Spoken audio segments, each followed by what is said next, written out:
Hello, everyone, and a very warm welcome from my side. You've joined the panel Research Cooperation at Universities in the Indo-German Context. And we are here right after the first networking break. So I hope that a lot of you came back from networking and have joined us here for this panel.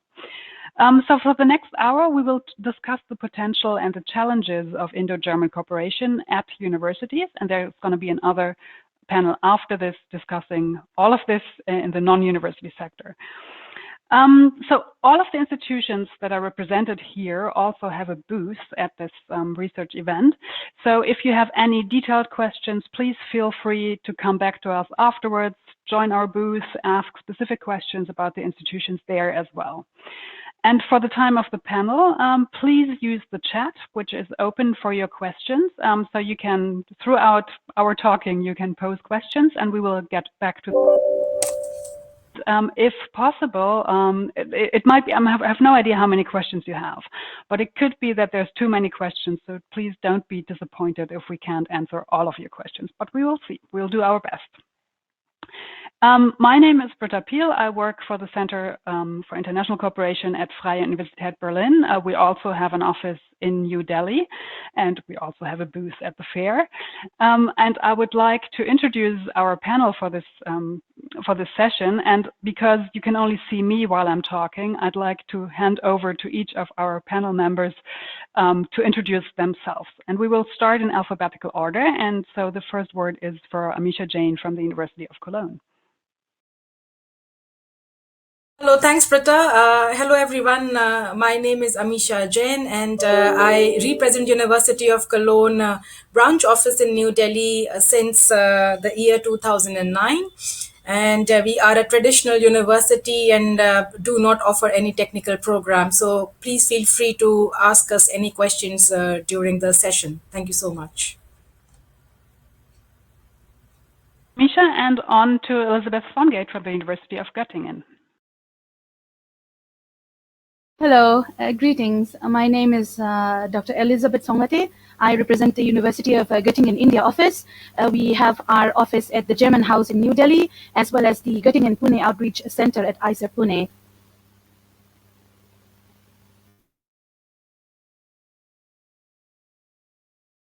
Elizabeth, and with this, I will hand over to Philipp Mieser from the Technical University of Munich. Good afternoon, everybody, and good day, and thanks for joining us on this panel. My name is Philipp, and I am the head of the Global Engagement Unit at the Technical University of Munich.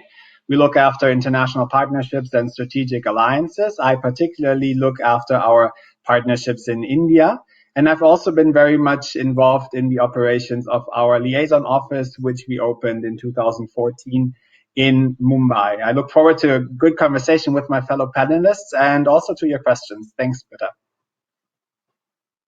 Philipp, and on to Stefan Diederich from RWTH Aachen University. Hello, everyone from Aachen, from the very west of Germany. My name is Stefan Diederich. I'm responsible for strategic India activities at RWTH Aachen University's international office, and really looking forward to this discussion. Thank you. And last but certainly not least, Subur Bhakt from the University of Heidelberg. Thanks, Britta. Hello, everyone. I am Subur Bhakt, and I am the director for the Foreign Branch Office for South Asia. And I look forward to an engaging discussion with the participants and the panelists. Thank you. So you see, we have really competence here at the table. And I would like to start with like a few introductory statements by all of you. So I would like to know for all of you, in your opinion or from your institution's point of view, what's the most rewarding aspect of Indo-German cooperation? And to mix things up a little bit, I'm going backwards. So we will start with Subur for this. So University of Heidelberg, what do you think is the most rewarding about Indo-German cooperation?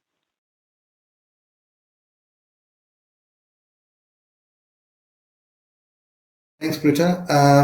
It has been a very rewarding journey for the last 10 years. We have been into research cooperations, seeing ourselves growing from just doing small cooperation projects at the individual level between the researchers it grew to multilateral cooperations.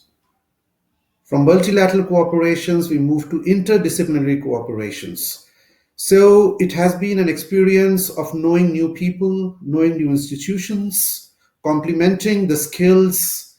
When I say skills, I mean the technical skills, I mean the personnel skills, bringing together the researchers, bringing together students, honing skills of the young researchers, sharing experiences, and setting up larger and larger projects. So, say, for example, if we started, say, 7 years ago with a small project between two researchers, now we are proud to say that that project has become a multi-country project involving India, Germany, Japan, and Chile. And it involves researchers of all statures and also students who are being trained as doctoral students, postdoctoral students, and these are all long-term projects that have been set up, say, for example. So this is, I would say, about the rewards that we have been reaping. And the long-term relations that have been built because of these cooperations is something we also look back with great pride. Thank you. Thank you very much. I think there's a lot of aspects we will get into a little bit later throughout this panel. But now I would like to call upon the University of Göttingen. So Elizabeth, what to your understanding is what for you is the most rewarding aspect of cooperation? Yes, thanks, Britta. Yes, our collaboration with India surely has been a rewarding experience. Since October 2008, University of Göttingen has selected India as one of its key strategic regions for academic cooperation, whereby establishing the Göttingen India office in order to facilitate, coordinate, and support the academic and research exchange activity cooperation projects with partner institutions in India. These collaborations has enabled us to assert our goals in maintaining stronger bilateral partnership with India, which further led to the establishment of greater network. For example, it led to the establishment of the Center for Modern Indian Studies at the University of Göttingen in 2010, as well as to have a collaboration with the German Center for Research and Innovation since 2012. And Göttingen India collaboration continues to be seen through the ongoing research collaborative projects such as the Erasmus Mundus Euroculture program with Savitribai Phule Pune University, or the DFG Research Unit 4232 with the University of Agricultural Sciences of Bangalore, also with the International Center for Advanced Studies, Metamorphosis of the Political, ICAS MP, and several other exchange and mobility projects such as the DAD, A New Passage to India, which we call Namaste Plus, or the Dine Simis. And also we have the Erasmus Mundus projects as well, which is called the Swagata. So these collaborations has enabled us to organize and support thematic workshops, summer schools, winter schools, so on and so forth, and has also enriched our alumni network. So another rewarding aspect of a bilateral cooperation is that it has brought the department as well as the faculty members of Göttingen and Indian partners closer together, which creates a diverse Indo-German research and innovative ecosystems, providing access to laboratories, physical as well as digital classrooms in India as well as in Germany. Lastly, such cooperation also, I believe, strongly facilitates to the intercultural competence, which in turn provides cohesive academic environment for everyone. Thank you.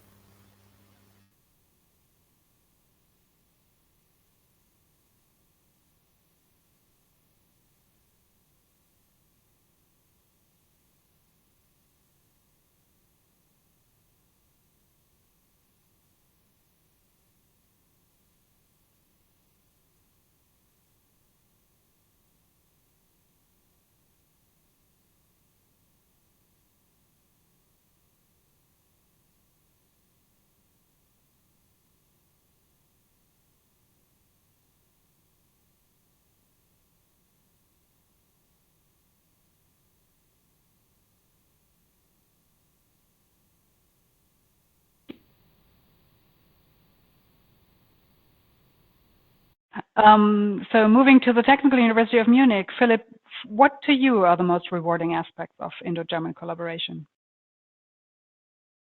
Thank you, Britta, for this great question. So what comes to my mind are essentially three things or three aspects of Indo-German research cooperation. I think about people who make them happen. I also think about the perspectives that they bring to the table, share, discuss.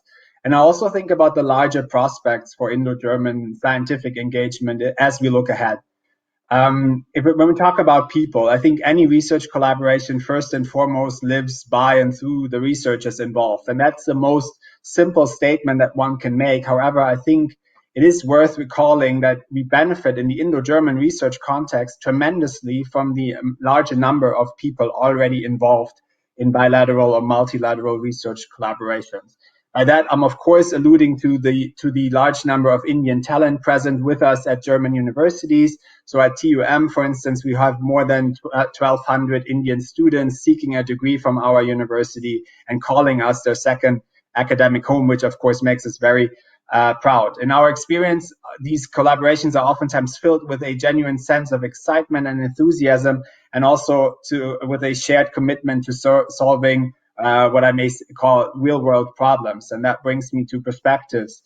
India is a unique setting for from the German perspective, indeed, where we can test research hypotheses and technological innovations in real-world environments. I'm thinking here, for instance, about our research that we're conducting in the field of transportation engineering, where different challenges are present in India as compared to the German context.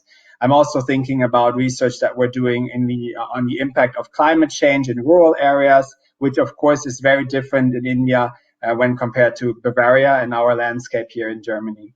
And given the diversity and also of the size of the country, I think from a research point of view, it's also quite worthwhile to never have a shortage of perspectives on one and the very same research topic. And last but not least, prospects. By that, I mean that Indo-German research collaboration, and I think that's also worth recalling, is firmly embedded in a much larger strategic framework of understanding between India and Germany. And that is, of course, relevant because there is a funding side to that, but also because India is, of course, the world's largest democracy, has a very young and active talent pool, highly skilled talent. And we see that there is a lot, despite our geographical distance and also cultural differences, there's a lot of potential to engage in future. Plus, last but not least, the Indian government's most recent initiatives launched in the field of also higher education make us very optimistic that the prospects of our research collaborations will look very bright indeed as we go ahead. So thank you. Amisha, you've been working in this context for a very long time as well. So what to you are the most rewarding aspects?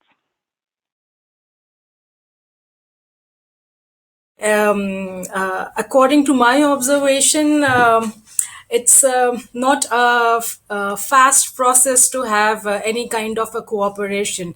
It's a slow process. It takes time. There has to be a lot of investment from both the sides, not only financial. There has to be a mutual interest to actually work together, and then only you could think of having any kind of joint cooperation. So the mutual interest is a very, very strong point according to me, and our role as the Foreign Office here in India is actually to also shortlist or observe what are the focus points, what are the interest areas for professors in India, which are the professors in University of Cologne who are working in similar areas, approach these two professors, connect them with each other, and thereafter start small, with smaller workshops or, smaller events, and thereby in the end looking for a larger picture whereby we apply for big grants for third-party funding cooperations. So once we reach to that stage, ultimately where we do have those kind of big cooperations running, which is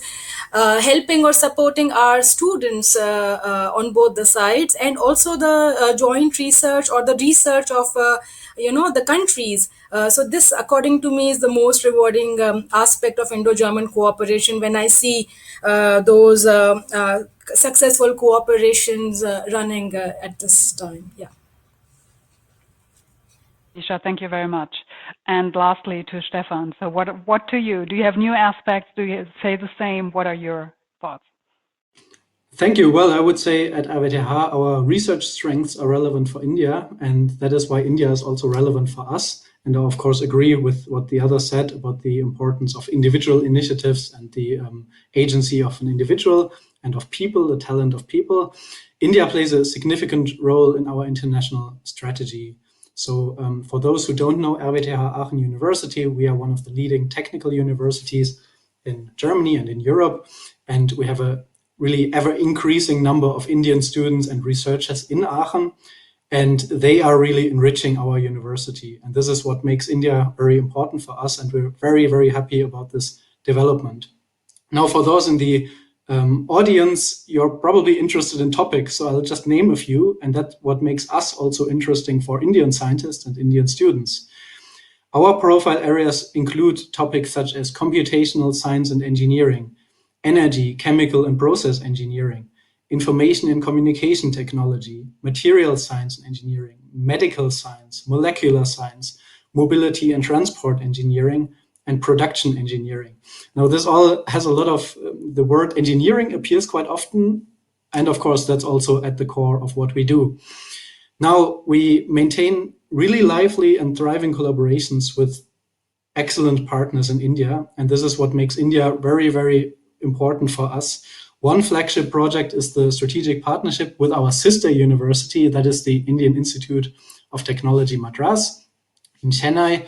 And the second major flagship project is the Indo-German Center for Sustainability, also based in Madras. And that also includes other universities in Germany as well as in India.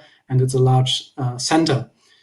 Now, we consider India important. We consider the intellectual traditions of India important, and therefore also maintain a physical presence in India, have a very active alumni group, and we really are interested in strengthening our networks in the Indo-German academic community. With our topics, our network, and our research profile, we are really an attractive place. And I invite all of the participants in this room, all the people in the audience, in this virtual audience, to also engage with us, check out our homepage, and this small place in the very west of Germany that is so terribly difficult to pronounce, Aachen, and the RWTH Aachen University might be interesting for you. I think we are interested in all kind of funding opportunities that are there. We already learned about a few.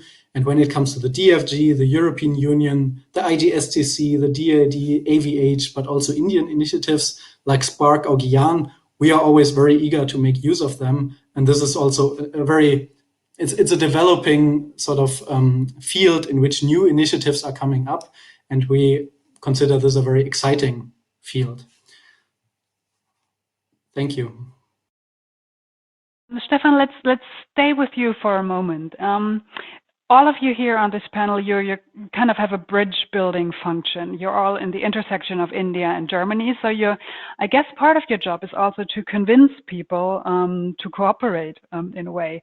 And given the distance between India and Germany that might exist, both literally, but also maybe culturally, maybe in the research traditions, what do you do? How do you intrigue researchers to cooperate with the other country? Stefan, do you have an idea to that? Sure, bridging the gap is exactly what we do, and it requires a lot of translation, explanation, and motivation to encourage, let's say, a German who has so far not been engaging with India to engage with India.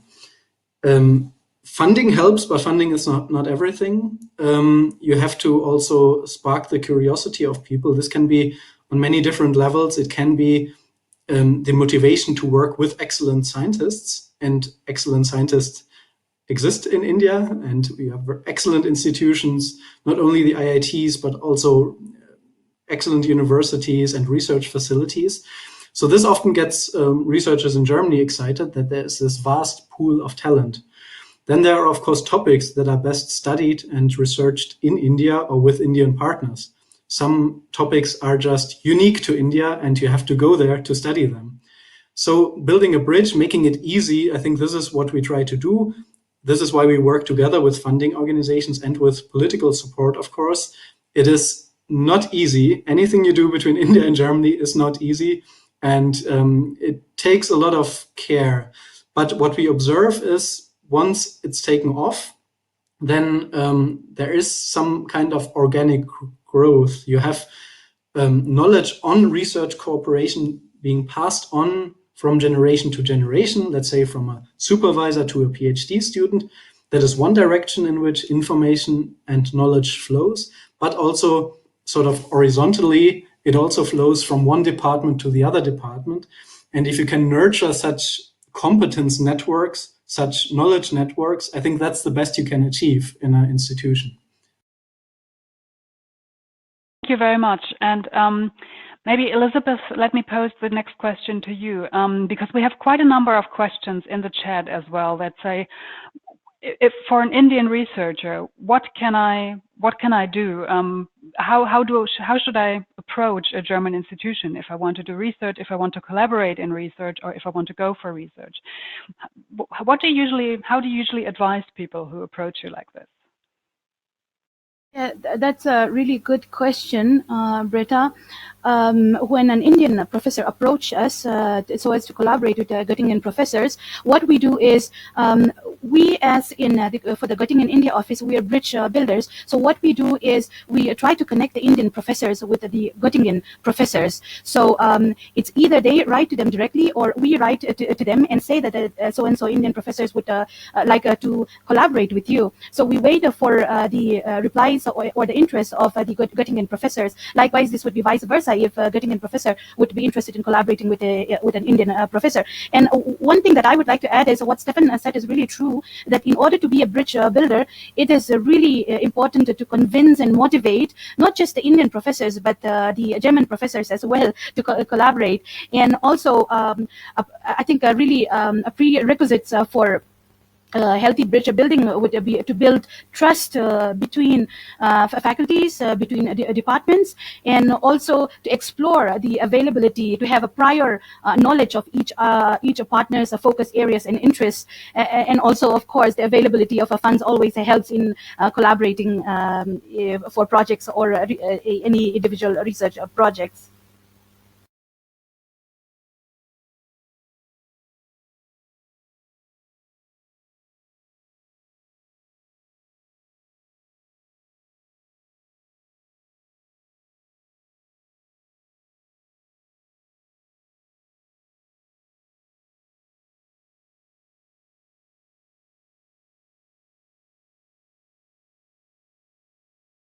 Thank you, Elizabeth. I think we will get to the whole topic of funding a little bit later on as well. I think Philip wanted to add something on that.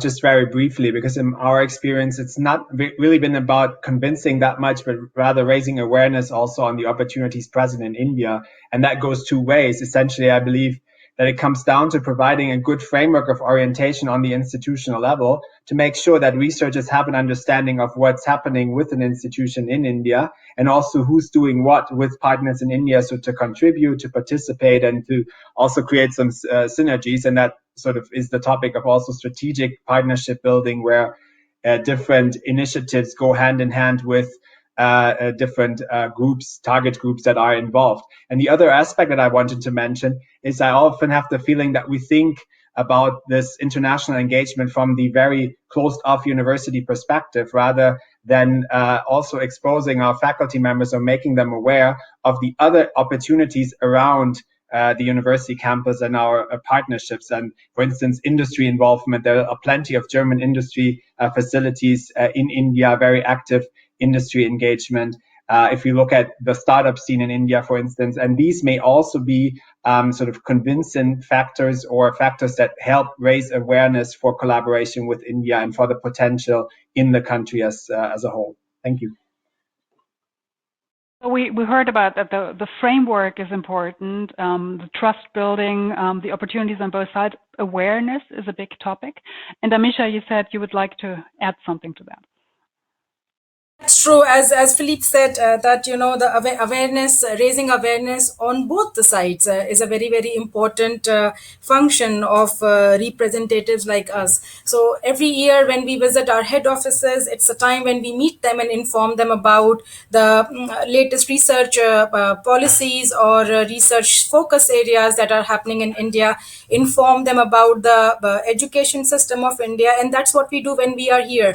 So it was a really, really big achievement, I would say, for us when we had a 9-member delegation team from the medical faculty of University of Cologne who visited 3 years ago to India, and they had a 3-day meeting just talking about academic cooperation with All India Institute of Medical Sciences, that is AIIMS New Delhi, and that successfully resulted into signing a joint MOU with the AIIMS, the All India Institute. So this is the kind of bridge building function that we are involved in, and we would really like to have that kind of involvement from both the sides, which would enhance the research areas of both the countries at the same time. Thank you. I would like to add to this. See, in addition to awareness, it's a matter of maintaining a complex MIS system. What is happening in both the countries, what is needed, and what do the governments want? At the same time, what do the scientists want? Which institution is performing better? So, basis that, identifying the talent on both sides. Since the question was from the Indian side, say identifying the talent from the Indian side, doing a sort of matchmaking. That could be through delegation visits, that could be through short visits or longer visits, and then bringing them together first virtually and then physically, and then setting up that what possibly could be done, what kind of cooperation, or do we start just with an exchange, or do we start just with a conference? So there is no fixed answer for this. It's as I said, it's a complex, maintaining a complex MIS system and finding out which component could be plugged in where in order to ensure that this works out. Thanks. Sabur, and I would like to stick with you for a moment because you said it's also about the context, about knowing the regulations, for example. Do you have an example, or is there something where you think, well, that's a regulation on either the German side, the Indian side, that's really in the way of good collaboration? So maybe someone's listening here who could change that regulation or that circumstance. Is there something where you think, yeah, if that would be changed, it could also be on the funding part, then things would be going a lot more smoothly? Yes, I think a question I would be really very, very happy to attempt because we have been able to work with various ministries across India. And but yes, we face several serious issues, I would say so. The first being bureaucracy hurdles. It really takes time to get approvals, to get an MOU signed. I'll give you an example. That turnaround time or to complete, say, just the MOU signing between from the ministry might take up to 2 years. And that would lead to a loss of interest in scientists from both sides. And when we draft a proposal, the actual implementation might have some different things on ground. Say, for example, if in the proposal you choose to send master students, but later people decide why not to also include PhD students, then again that approval goes into a long loop. And that takes time. Similarly, if there is an innovative ideas, why can't the ministries, or I would say the government agencies, think out of the box, and rather than thinking black and white, also venture the gray areas and say, wow, this is wonderful, why don't we do it? So this is from my experience. We have been facing these hurdles off and on in our work, and of course coming to a compliant path, that is what is being agreed upon by this side from Germany and India. This really takes a lot of energy, it takes a lot of time, and it also really takes a lot of nerves. Thank you. Bureaucracy getting in the way of flexibility and innovation. I think that might be something we see on both sides, so in India and Germany, and of course in collaboration, then it sort of adds up as well. Maybe asking for volunteers for this question, but is there also something on the funding side? Because I think also funding agencies are listening. So what kind of funding would we need that currently is not in place? Is there something where you said now is your time to come up with a wish for something? think, if I may, I think flexibility is key. I absolutely agree with Subor. The overall system is too bureaucratic. And this starts at the university, it continues at the funding agency, it continues at the partner university or your partner abroad. I think each institution tends to stick to their rules, and that is perfectly normal and legitimate and the way it has to be. But if you're a scientist who wants to take up something with India, then you face a lot of hurdles. And we try to smoothen this, but it would also not hurt if the overall possibilities would be more flexible. I mean, we learned about the DFG's funding opportunity for the initiation of international research collaboration. Anything really that gives universities autonomy and flexibility is very welcome. I think especially since between India and Germany, the normal, well, let's say the status quo is not that things are working. The status quo is, or the normal default mode is that things are not working so easily. And I think it's really good that Subor mentions this, because in formats like this, you tend to be overly, let's say, optimistic or celebratory about what has already been achieved. But it's also really worthwhile looking into what could be improved. And I think simplification, simply, what you call the ease of doing business, I think this could still be improved. And I think we're still in the process or in the early stage of starting basically between India and Germany.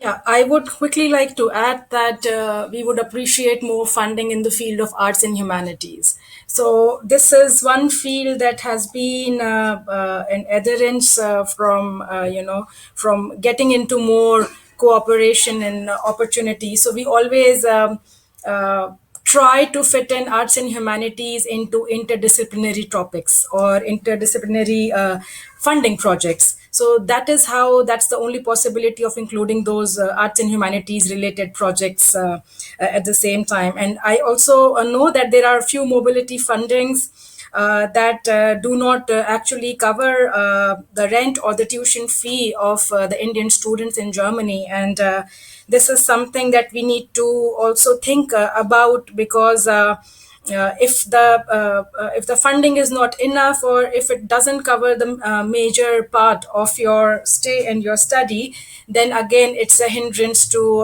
especially the Indian students to think of going and doing their part of research or study in Germany.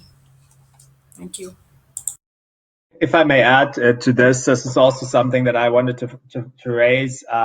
Professors have been telling us at the central office, so we're not very much involved in their actual research projects, but they have been telling us that specifically funding for undergraduate students to come for research purposes and to contribute to these emerging international networks is something that they think is a lack in current funding structures. And we certainly, on the institutional level, with the programs that we run with external funding, have also had the experience that target group, so research talented undergraduate students who both partners would want to sensitize to the opportunities at hand in the research collaboration that is going on, that is something that might be a little bit lacking in the current funding structure as well. Can just jump in as well. Yes, if the matchmaking between professors have already taken place, then there are also the possibility of funding for initiation of collaboration by the international offices as well, besides the DFG funding for initiation of collaboration. So universities have several project for fundings, so there could be a possibility for funding of travel as well as accommodation. And I would like to add something that my colleague Amisha had just shared regarding funding for humanities and social sciences, because based on the experience that Göttingen have had with the limited third-party funding available, subjects are focusing on social science and humanities. This issue becomes problematic because several collaborative proposals and interests we have received from the so-called traditional universities in India with social science and humanities background. No matter how good the proposal, there seems to be a preference for applied and natural sciences for funding. So if emphasis could also be made for social science and humanities, of course, in 2018, the MHRD, the government of India, has introduced the Sparkle scheme where humanities and social sciences have been included. But then, as we see from the previous years, the selection, there seems to be more preference for applied and natural sciences. So if this, can be looked at and then reconsidered by both the funding agencies from both the countries, that would be great. Thank you.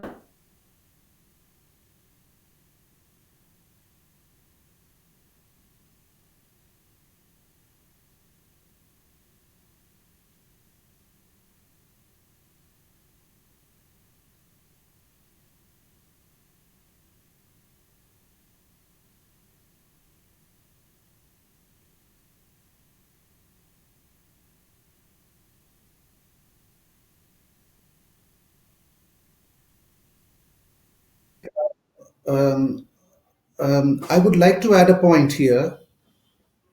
What's happening? Yes. See, one example I would give it from my experience of bureaucracy, or I would not say bureaucracy problem with the funding agencies. When we are trying to set up cooperations, the two partners may not be similar. See, because we are looking at complementarities in research strengths, one partner might be much stronger than the other partner. So why should a project proposal be rejected? Why does a research agency wants two partners at par, which is not possible? Let's take the example of neuromorphic computing, which is still coming up in India and is highly developed in Germany. Take the concept of active aging, which is a very nascent stage in India. So why do we expect the two partners to be on par with each other? So I think this is where the funding agencies need to really take cognizance and think that how fruitful the collaboration would be to the two countries, to the institutions, and to the research environment on the whole. And then take a call on whether to reject a proposal or to say the proposal is fine. Thank you. Thank you, Sabur. I think that's a very valid point, and I think that's something we if I might add from my perspective a little bit, it's something we see that on the one hand, the collaboration between universities and institutions is quite strong, but it doesn't match the funding schemes are not apt for what's happening on the side. Also, sometimes we think, yes, we're a multilateral network, but we have a bilateral agreement for funding, so one partner might be excluded. I think, yes, you've all made the point for more flexibility, and we need this. I would like to move a little bit to the questions from the audience, which have been coming in, and trying to catch as many of them at once. There's a lot of questions by individuals, which we cannot get to in this panel, to all of them, that have questions about, I'm an engineer and this and this subject. How do I approach a German institutions? Where do I find more information? What are the funding schemes? How would you, in general, advise? Where should people look? Should they come to you, discuss this with you at the booth? Is there some place they should go first? What are the questions they should ask themselves, and where will they find the answers? And maybe let me post it. If none of you jumps in, I will put it to one of you.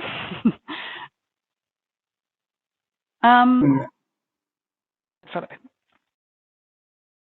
Thanks, Britta, for summarizing these questions, which I also saw popped up, and thank you all for asking. I think in general, in terms of inquiring about collaboration opportunities or also available positions at a German university in research labs, for instance, have a good look at the university, make your inquiry very specific. We tend to get a lot of inquiries that are very broad and that have certainly reached all of us at the same time. So these will be inquiries that will not necessarily be taken so seriously as you had wished. In terms of point of contact, do always feel free. I think all of our institutions are represented in India. Our university has an office in Mumbai. The colleague is also with us today at the booth, so you may want to network with her personally. But I think these liaison offices are very instrumental in making linkages between yourself and the German counterparts. And they can also advise you on how to best frame certain inquiries or where to best direct these inquiries, because they know best the internal structures and organizations and responsibilities at the home institutions. But in general, I would say, in our case at least, you can always go through international office or liaison office, but make your inquiry very specific so that we know what's in your best interest, and we can also help you effectively rather than if you voice a more general intention to collaborate. If I may add on to what Philippe just said, I would just like to reword it in a little way that academic cooperations are most welcome in our universities, and we would be very happy to work on the area of interest that is interesting for you. But then please don't ask us random questions that we would like to have cooperation with your university. This is something that doesn't work with University of Cologne, or if I may say about other universities also. We would really appreciate that you have a look at a particular faculty or a department or a research profile of a professor, and then come to us with a particular interest that you have gone through the research work of this professor or this research group or this department, and you would like to get in touch with them or work with them, and this is your research area, this is the work you have done, your publications, etc., and that makes our job more easier. Otherwise, having a general cooperation with a complete university is something that is not possible at the first instance. Thank you. If I may add to this, I think if you're an individual who wants to come to Germany for studies or for research or for a postdoctoral position, I think the first or the best option, so to say, would be to try to achieve this via your networks, if they exist. This is something that we at RWTH Aachen University try to develop with our strategic partnership with IIT Madras. Our goal is organic networks that help finding supervisors, help finding cooperation partners, because there is already critical mass. So if your colleague already has an active collaboration with Aachen, with RWTH, then it's very easy to learn from that. That is the best option and the most promising. The second best would really be thorough research at home, using your computer and trying to find out as much as possible about, as we also heard in the other panel, find out as much as possible about the relevant subject area, read the literature, see who's quoted, see who attends which conference, what I would call academic stalking, look at the potential supervisor, where are they publishing, what are the journals, what is the language they use, the people they publish with, and then try to get a feeling for the networks that exist. And then you can find an institution making use of the search engines that exist and identify. You can zoom into the homepage of the university. You can check RWTH and check the individual faculty, the departments, and then a single, let's say, institute or professor, and then check out what they are doing, and then really ask the question, as we already heard earlier, how can you add benefit to this? Not just who are you, but also how can you, quote unquote, sell yourself or quote unquote apply there in a way that your coming to this institute really adds benefit and adds value scientifically, but also personally to that department that will become your host department. This is the hardest way to do it, but through organic networks, it's easier. This is the harder way. And I think the least likely it is, I would say, let's put it like this, the more specific your approach is, the better. If I may come in here, I would like to bring in context the ongoing projects, mobility projects that we have for the audience who are interested in individual collaboration. for University of Göttingen, we have several mobility and exchange projects, ongoing mobility and exchange projects. So, for example, we have the DAD, A New Passage to India, where we have 12 Indian partner institutions. So these are partner institutions. There are exchange of students as well as faculty members. So these are fully funded mobility projects. So every year we have a call. So you can check out the Göttingen India office websites or the university websites, the general website, and find out in detail these opportunities. We also have the Erasmus Plus mobility projects, which we call Swagata.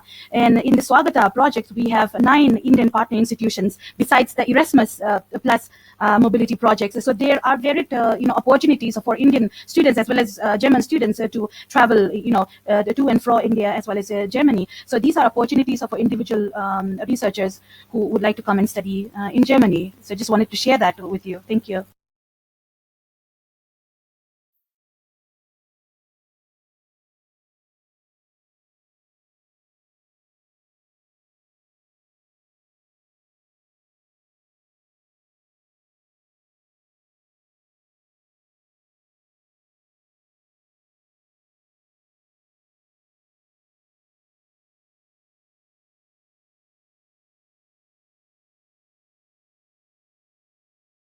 Maybe if I could go on with a question that I'm thinking.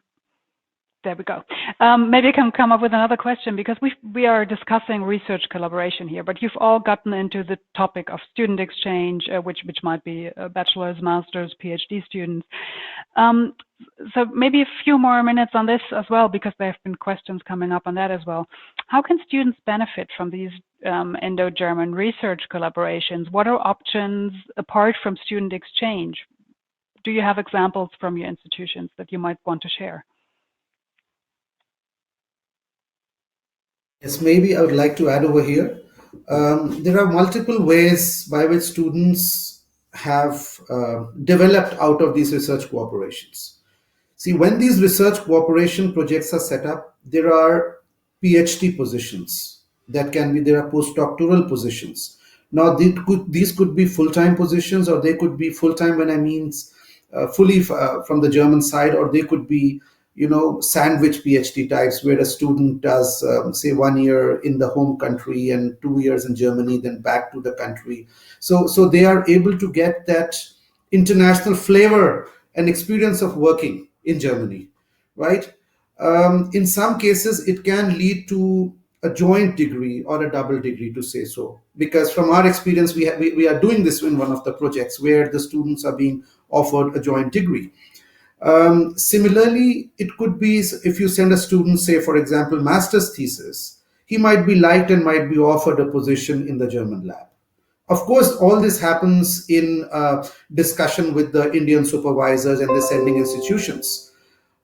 Similarly, if a postdoc goes or a PhD goes, they could be offered some positions. I'm talking about the employment perspective, or some other researcher positions in the Germans, from the German perspective.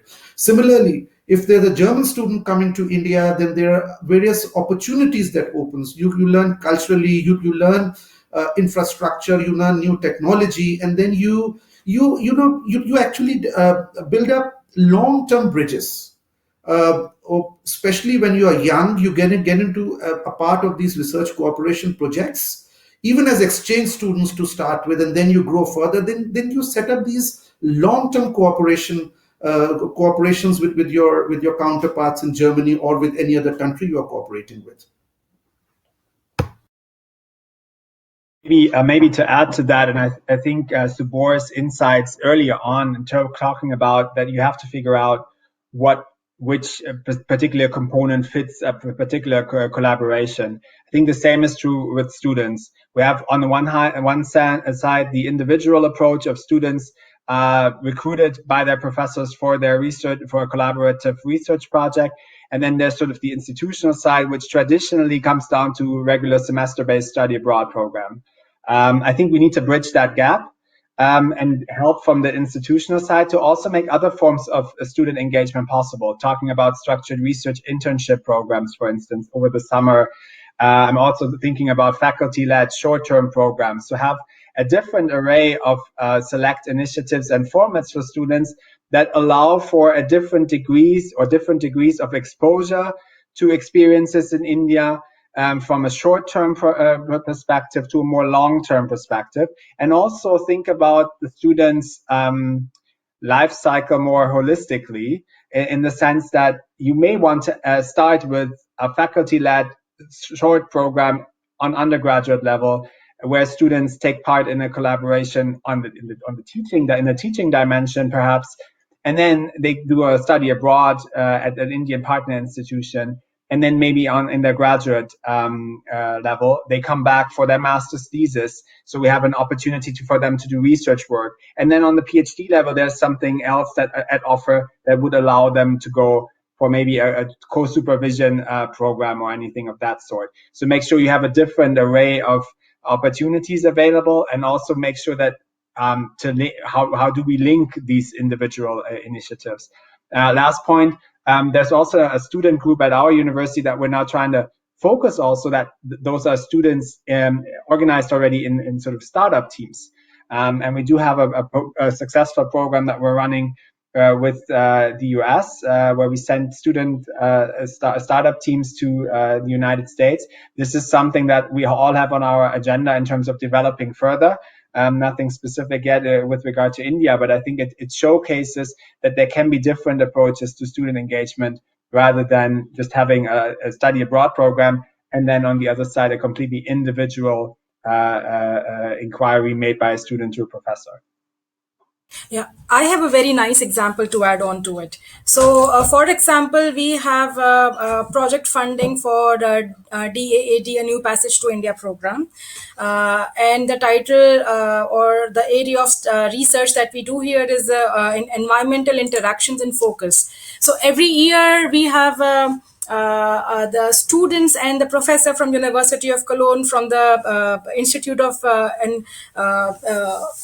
Environmental Research Sciences, come to our Indian partner in Pune, Bharati Vidyapeeth Institute of Environmental Research. It's a 2-week summer program that they do every year. And this is only possible through this research option of the DAAD New Passage to India program. And then they spend 2 weeks here. They visit many biodiversity parks, and they visit many on-site environmental locations that are relevant to the research. And a lot of times they come back, to do a part of their research in the university or in the institutes that they had visited during their summer camps. And it's the same with the Bharati Vidyapeeth students. 20 students go to Cologne every year, and then they are taken to biodiversity parks, which is a part of their research. So this is the way that the students are benefiting from the research collaboration, because you get this option to have to explore other areas. You get the vision, and then you get the opportunity also to look for future options that could be available to you. So I think this is very interesting, very, very interesting for the students who are a part of the research cooperation. Thank you. And Amisha, if I could pose a question to you from the audience. So we've been talking a lot about students now, but what specifically attracts German students to come to India? Because we've been talking a lot about mobility to Germany, but I think the other direction is even a road less taken. So do you have any insights? What attracts Germans, or how can we attract more German students or Germans to come to India? Yeah, I would be happy to answer, Britta. As you said, it's a road, less traveled, which is true. This is something that we have been working on. I have been working on for the past 11 years. The support that I provide, in creating awareness about the options and opportunities that are available in India is something that the International Office of University of Cologne strongly believes in. So whenever I visit Cologne as a part of my work, so there is an info session planned in a day that is there for the University of Cologne professors as well as for the students, whereby I inform them about the Indian education landscape, what are the latest research areas and themes, focus areas, which are the Indian third-party funding options or Indo-German third-party funding options for that matter. And I think that, with this kind of awareness, I do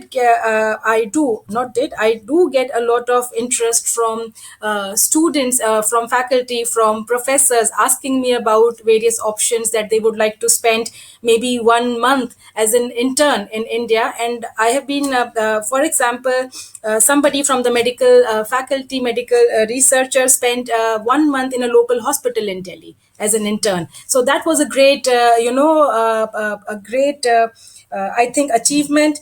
Similarly, I placed somebody from the law faculty from University of Cologne in a law firm in India. They spend like about 2 months, doing their internships. It's the same thing with the non-governmental organizations. A lot of social scientists, researchers are interested to come to India at the same time, and then I connect them with the NGOs that are relevant to their area of interest, and this is how the whole thing works. And the same thing is with the faculty. So they have a very comprehensive and very straightforward view about what they want, and it's not difficult to then convince them once you give them options and suggest them opportunities. Thank you. Wonderful. Given that we're in the last 5 minutes of our discussion, and given that the chat is really full with a lot of individual questions that we won't get to, I would like to pose a last question to each of you. And the question is, now that we've discussed all this, and there's a lot of open ends and a lot of questions we have not discussed, why should participants or the audience, why should they come and visit you at your booth or join you in the networking program? So maybe Elizabeth, we start with you.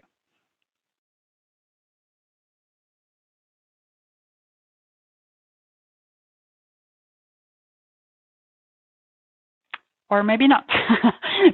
Sabur, maybe we start with you. So why should people come and see you at your booth? The answer is very simple. You have to come and experience and understand what opportunities are being offered for the students, for the researchers, and maybe there are a lot of things that you haven't even thought of. So maybe that's the idea of telling you that what subjects are being offered, what research fields are being offered, what's new on plate, and maybe a concept like preparing you for the future. So which is like in Heidelberg, we have a concept that is called on path to professorship.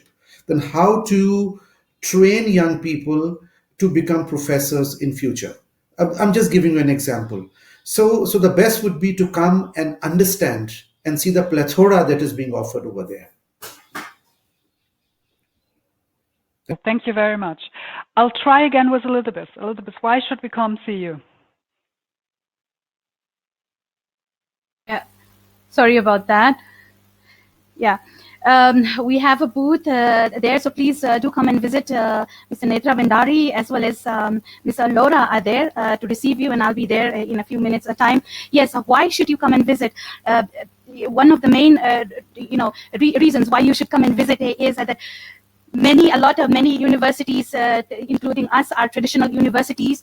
You might think that a lot of Indians would be only interested in engineering, but then please know that we have most of the subject disciplines, and even if we do not offer engineering, as we can see from the chat there, we have interdisciplinary courses available. That is one of the reasons why a lot of institutions, students are from different institutions like IITs and ICERs are interested in collaborating with us, because we offer interdisciplinary courses that may interest you. And also we give a special focus on India.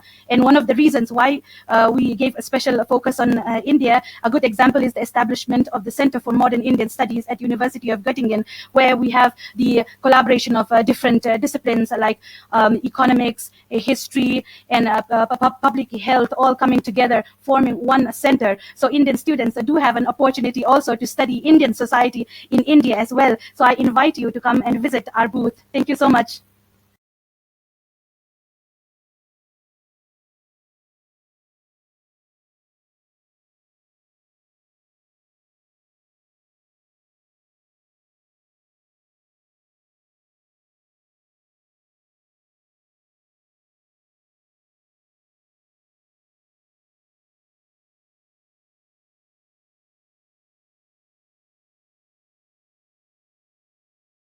Hey, Stefan, why should people come and visit the RWTH Aachen booth?